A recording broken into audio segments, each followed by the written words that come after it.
welcome into episode 5 of season 2 of Chasing the Vision. I am excited to be back here with Tim Hull and JT Kraai. We are talking about something that makes some people uncomfortable today, which makes it even more fun to talk about it, maybe. We are talking about the emotional side of growing, planning, selling, everything that goes into that.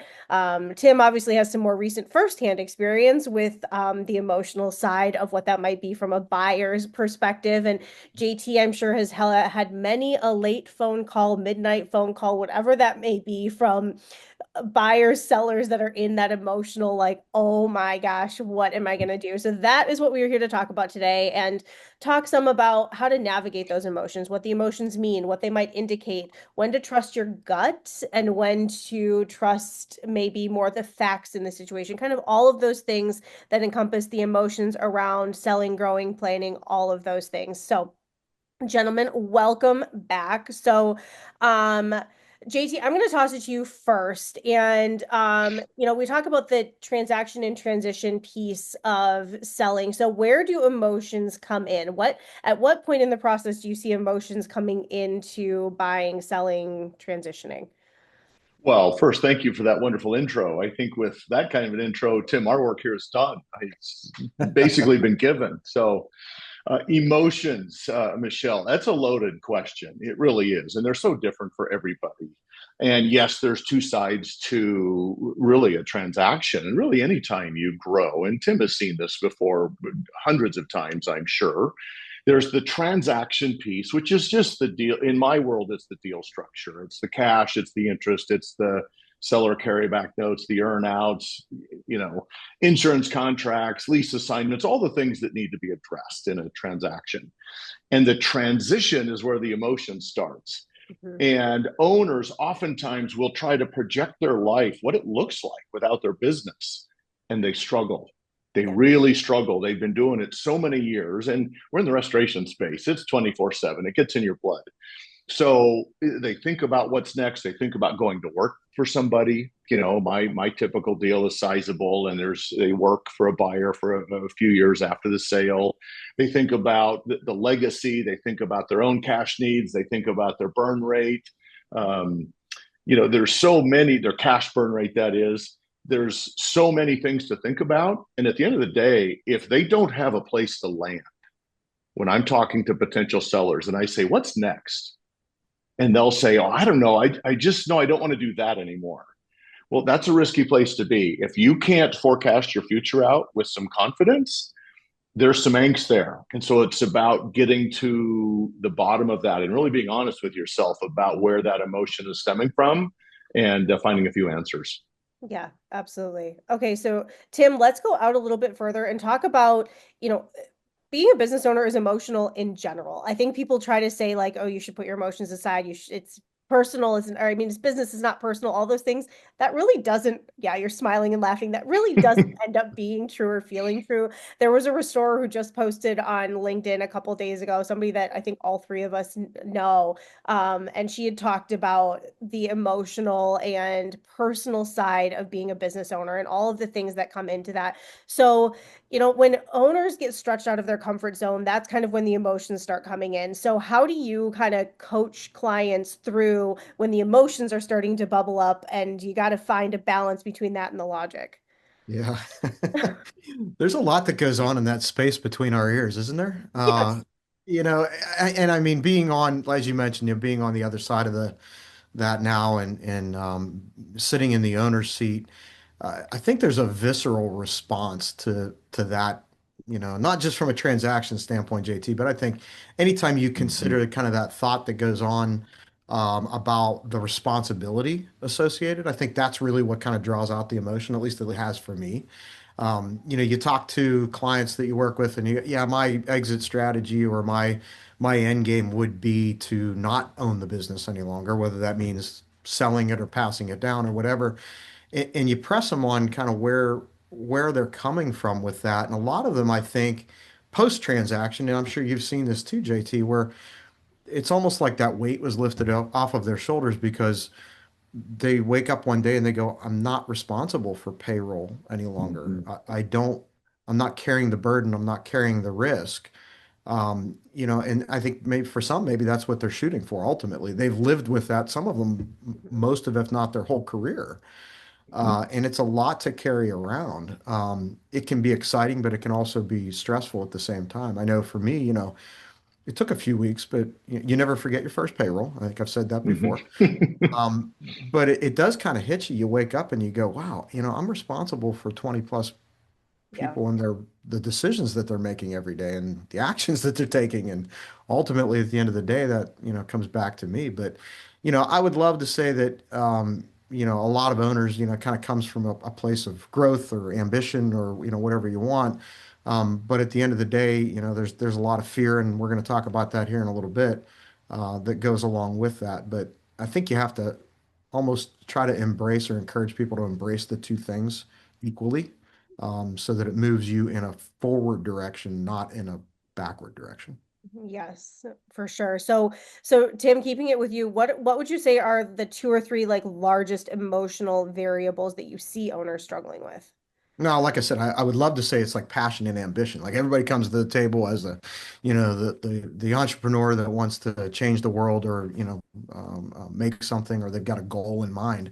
But really, at the end of the day, I think it comes down to three, Michelle. I think fear and ego are two big ones. And then control. Most entrepreneurs fit into that kind of type A personality, and they want to be the one in the driver's seat. It's probably the most difficult to influence out of all of them, uh, because they by nature want to be there, and it's a personal attribute of theirs. And a lot of times you're not going to change who people are, but if it's harnessed in the right direction, then it can be a positive thing. But fear is a funny thing, and as consultants, our job isn't to eliminate the fear for them. We can mitigate risk, but we can't eliminate the fear, but maybe help them be more comfortable with being uncomfortable. I know that's cliche to say, but in some cases, we're not trying to get them to be fearless in nature, but maybe be more comfortable with the risks that they're taking. Mhm. Because without risk, there is, not as much opportunity down the road. But that ego thing in the middle, God, that is just, it's a dangerous place. And we've all got, egos to one degree or another, but having a healthy ego is really what it's all about. And we're not talking about confidence, don't confuse that with confidence, because every entrepreneur wants or needs confidence, especially if they've got a sizable staff, because your people don't want to look at you and say, um, he's not confident in where he's going, because then there's a bunch of other questions that get thrown on the table. But maintaining a healthy ego and balancing that with focusing on what the task at hand is, with some confidence but not arrogance. It's a touchy game, and really, I think, at least speaking from the consulting side and coaching side, we try to strike that balance with our clients, and we try to manage it accordingly, maybe keep them on the rails. Chuck likes to use that term, or always has used to like that term, so that they're moving again in a forward direction. Yeah. I like that. You're gonna have some trust issues if you don't have the confidence in there, at least to a Oh certain yeah, extent. Oh yeah. without a doubt. Okay. JT, what would you say are some of the big emotional variables?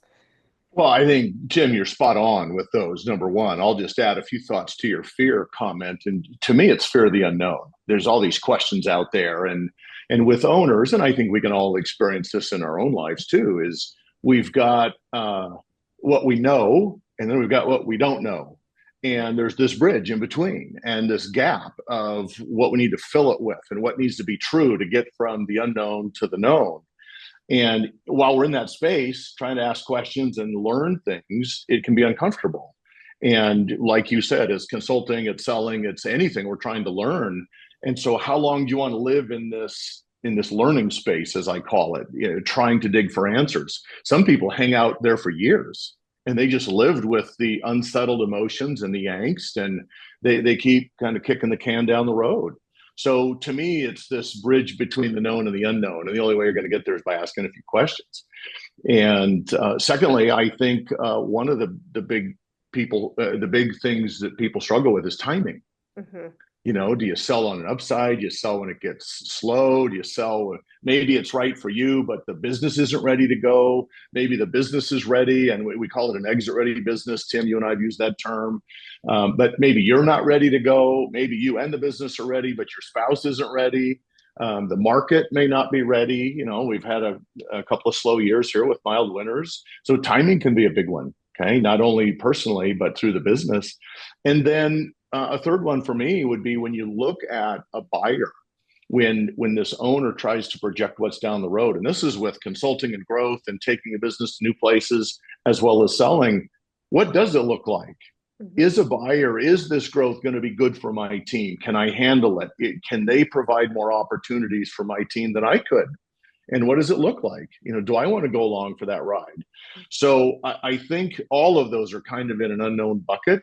And it's kind of a consistent theme with me, but you got to go searching for answers and then you can bridge that gap. And once you start asking, the answers are plentiful. Yes. Okay, so JT, I'm going to stick with you then. So talking about the fear of the unknown, is that the biggest variable that you find that weighs into emotion? And then you talked about going to find answers, but how do you coach your clients toward finding those answers? Where are good places to find those answers? If that fear is creeping in of the unknown, where do you start pushing people to find some of the answers and get some of that calm back? Well, those who know me, they know I ask a lot of questions. And Tim, so do you. I mean, we have to thoroughly understand where they're coming from and what's important, where their pain points are. And I think, Tim, you've used the term pain before, and it's adequate. It's kind of not a real attractive term, but I think it suffices for what we're trying to do. And yes, I think fear is a primary variable, but it's such a blanket term for so many facets of the business, for you individually, for your family. And I always just encourage them to ask questions. And I'll be on the phone with potential clients. I'll say they'll email me or text me and say, hey, I want to have a phone call. And some even start by saying, I don't even know what I'm doing with this phone call. I'm just starting to think about this. You just start talking. Tell me what I should be asking. Tell me what I should be thinking about right now. And those are some of the best phone calls. And I love that because there isn't an ego involved. There isn't a pride involved, as opposed to, hey, a buddy just sold. It needs to go down this way for me and my wife, and I need 10x, and I need these certain things, and I'm not going to take a carryback note. And well, I'm just fighting an uphill battle. And Tim, it's your job and mine to maximize values and make sure these exits and retirements are the best. And so I love it when people come to the table and just start asking questions from kind of a humble point of view, and it gives Tim and I really a chance to shine and fill in some blanks. Perfect. Okay, Tim, what do you think? How much does the fear of the unknown weigh into all of the fears related to all of this? Yeah, I mean, it's an interesting concept, JT, and I might challenge the thought process there a little bit, and I'm going to bring in a couple different examples of that. I remember years ago, Chuck and I had a discussion, and we were talking about owners, and I feel like we talk about owners a lot on this podcast, and yeah, but we're in a people business. I mean, we're not talking Mm-hmm. about running car washes and laundromats here. But at the end of the day, he said people really operate our business, our clients, business owners, they operate from one of two spaces: fear of the of failure and a fear of success. And I went, okay, I understand the fear of failure thing. I'll talk about the fear of success in a moment. But the fear of the unknown, I think the unknown, JT, can really be a lot of that can be overcome with information. Mm-hmm. Because if you don't know something, we can always go look it up and get to a point where we're at least comfortable with it. If there's a competency issue where we can't comprehend or really understand it, that's a whole different story. But if something is an unknown that's out there, I want to at least gain as much information about whatever it is, whether it's selling my business or growing my business. I can gain that education in one way, shape, or form or the other. The other fears, though, the fear of failure it's an interesting thing in the sense that it can be somewhat productive if you're driving towards something. Okay, so if you've got goals in life, I want to accomplish, whatever, fill in the blank, X, Y, and Z, be successful. I want to have the lifestyle that I want. I want to be accepted. I want to be wealthy for my family. Whatever those things are, you can chase those dreams out of fear of not accomplishing them because we've all got a defined timeline and it gets shorter as we go on. But you can always be chasing a dream with a fear of failure. Where it becomes negative is when it starts to become a hindrance.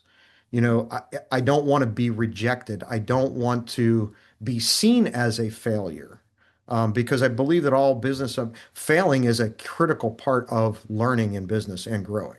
Yes. So you cannot live in fear of failing at something.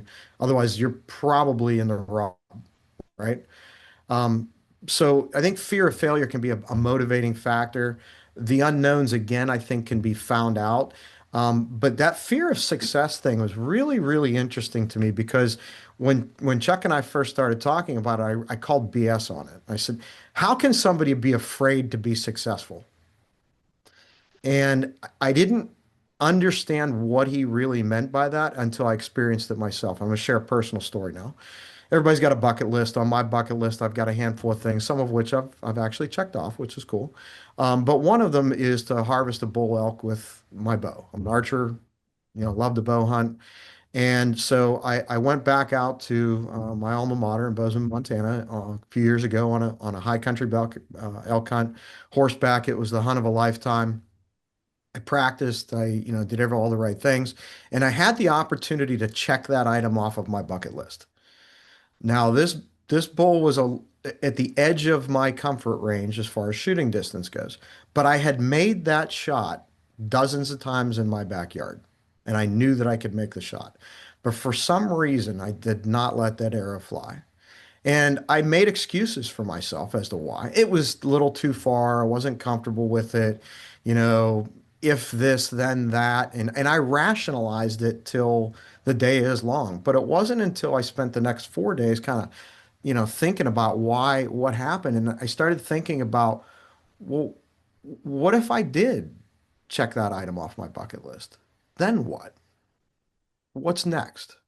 Would I really have the same burning desire to go back to the Rocky Mountains and chase these critters all over the hills? And I enjoyed that feeling. I enjoyed the preparation. I enjoyed the anticipation. I enjoyed studying, the hunt.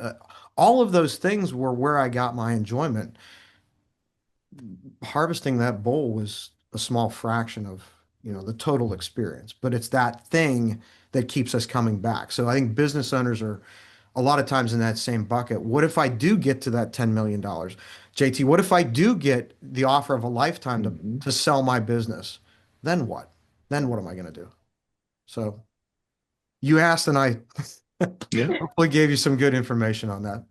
That was a great answer. So, really quick, Tim, to piggyback off of that. So, I feel like that's where a little bit of paralysis comes in when you get to well, I reached the 10 million, I reached that, which we're not necessarily talking about paralysis here, but really quick, touch on that you reach that goal, like quit being afraid of the success, get there. What are a couple quick tools when they reach that success point or they need to make the decision of this is a really good offer? Like, do you have like pros, like, how do you help people weigh that out? Yeah, so that's an interesting and complex paradox. It is. And we encounter this, and it's a good thing, but we encounter this frequently with our clients. They hire us for a reason. We then get them to where they want to be, and then all of a sudden it's what's next. Mhm. So I think it takes a conscious effort to kind of take a look at where you're at with your business in that growth pattern. And if you're getting closer to that vision, you need to change it. And I think our strategic planning process, we try to promote that in that as you never really reach it. You think of it as the never-ending mountain that you're going to climb. As you get closer and closer to the top, you need to keep moving that flag. Mhm. Make that mountain bigger. Otherwise, what are we here for? But there is, with business, that's the best thing about business. There is always something next Yes. if you want it. Yes, Mm-hmm. yes, there absolutely is. Okay, JT, something that you talk about is letting your emotions be your consultant and not your CEO. So, can you clarify, weigh in on that a little bit? What does that mean to let your emotions be your consultants, but not your CEO? I think it's easy to let them be the CEO.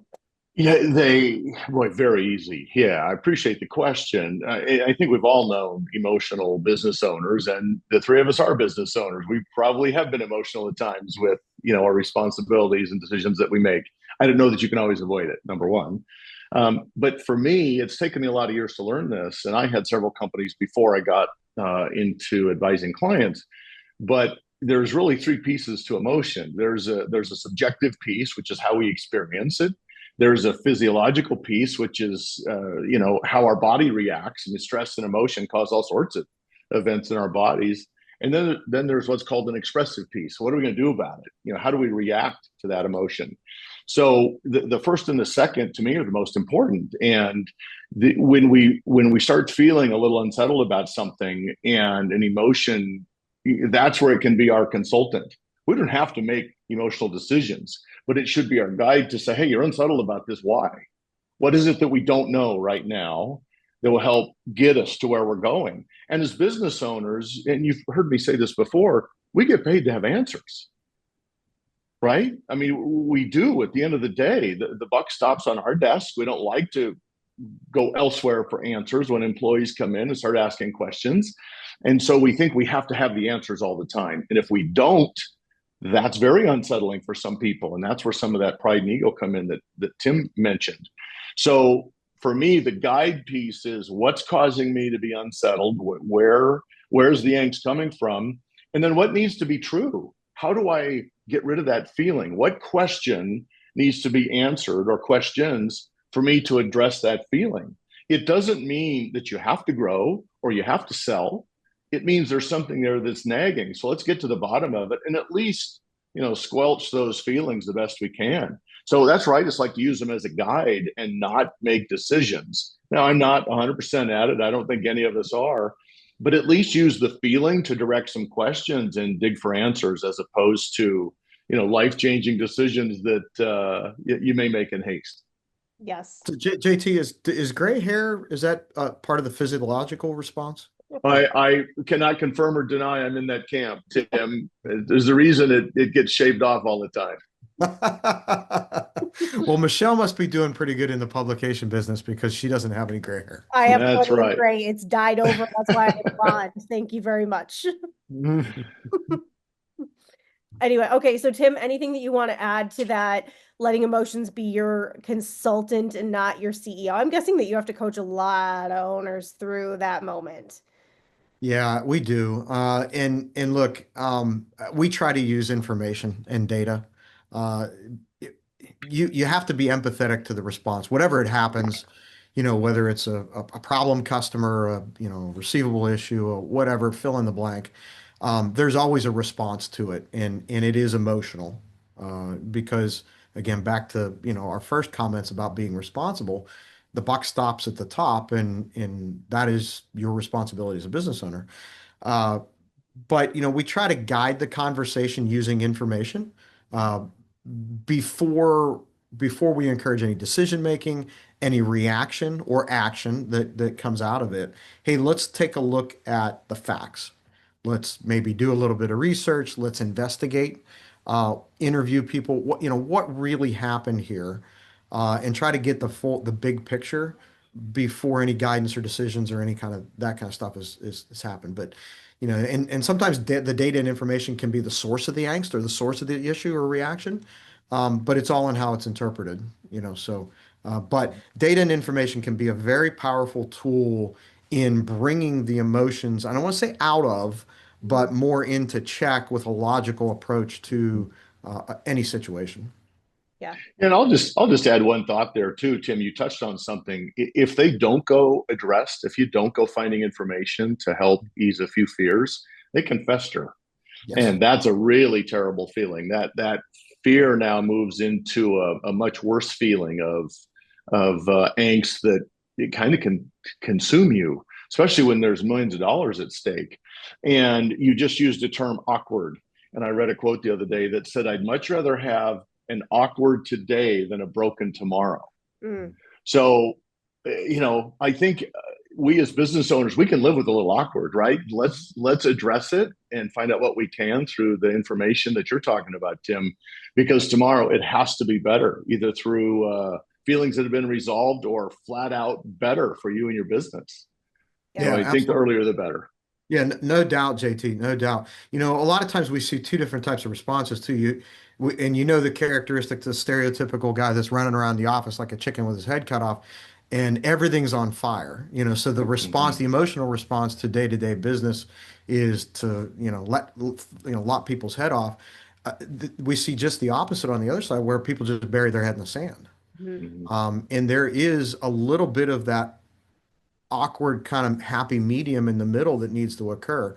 Yes, we need to be concerned, but we need to control our response appropriately. So I love that. Awkward is okay. And you don't get to run in a beautiful form without tripping over yourself every once in a while. So just don't Yeah. take it too seriously. Yep. Manage to run a business and you have no awkward moments, that would be Oh yeah. not possible. Mhm. Okay, before we wrap it up, I would love for you two to give a few pieces of advice to anybody who's listening, whether they are an owner or somebody going through a change or affected by a change, whatever that may be. I mean, emotions play a huge role in our day-to-day lives anyway. So a few pieces of advice that you would have for navigating the emotions that come in planning, selling, growing, whatever that may be. So Tim, I'll kick that one to you first. Yeah, I've got some good ones here. I'm gonna start off with my favorite. We all learn lessons when our kids grow up, and one of the things that I learned, at least from the coaches that coach my kids' club soccer teams, was they practice what they call the 24-hour rule.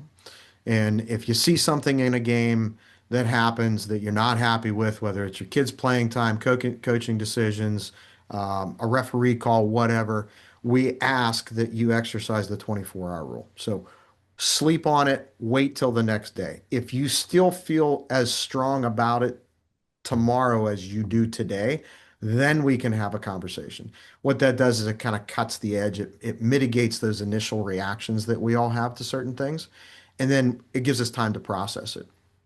The second piece of advice I would have is seek counsel from your advisors. We've all got accountants, we've got consultants, we've got advisors. Maybe it's just a confidant in the industry, a mentor that you work with. Reach out to those individuals and have a business conversation with them, right?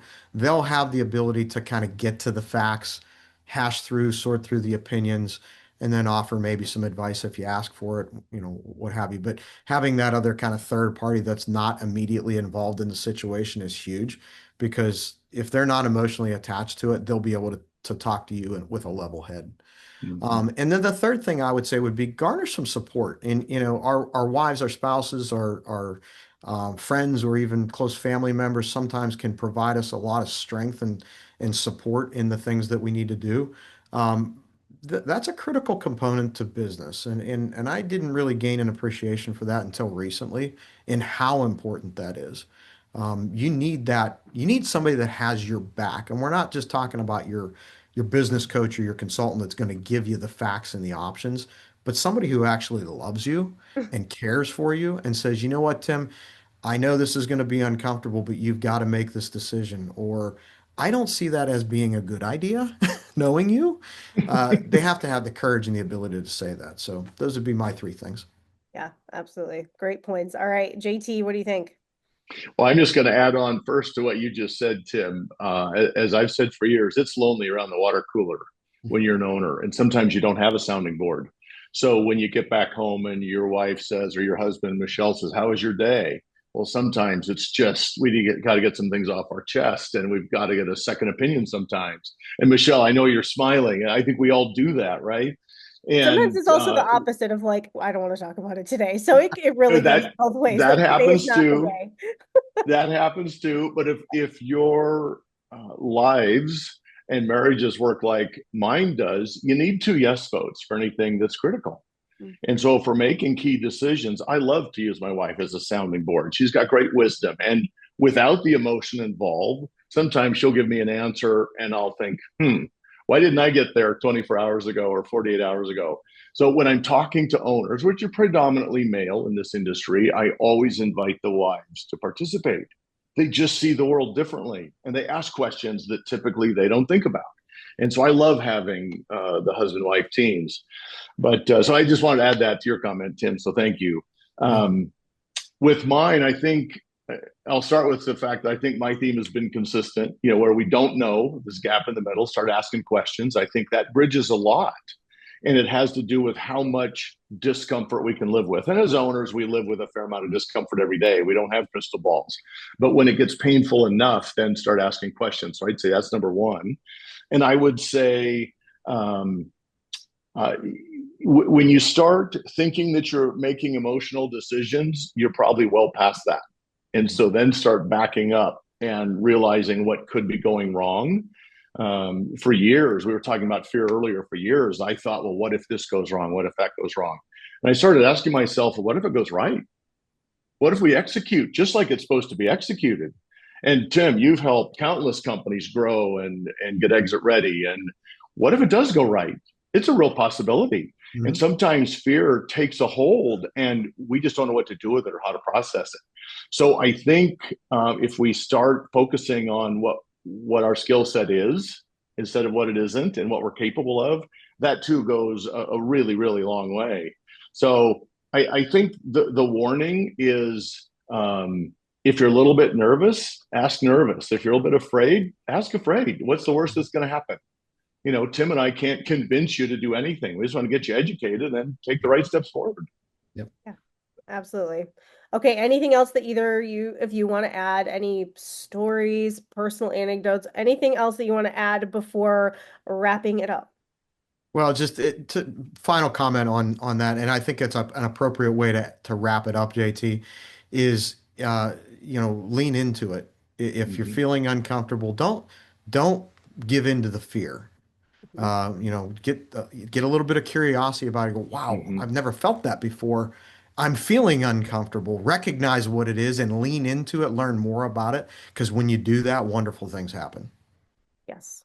Sheryl Yeah, Sandberg wrote a book, Lean In. It's a great book, Absolutely. and it's like that exact concept, lean into the discomfort. Yep. Yep. yep. Jason, Great way to end. I won't add anything to it. I probably could, but that's a perfect ending. Thanks, Tim. Good deal. awesome. Well, gentlemen, thank you. And to anybody who's listening, you can find all of the episodes on cnrmagazine.com. You can find them on our YouTube. I know Violand shares them and JT shares them on Exit Strategies. They're all over socials. You can find them everywhere. So thank you so much for being here, and I look forward to the next episode. Thank you, guys. Thanks.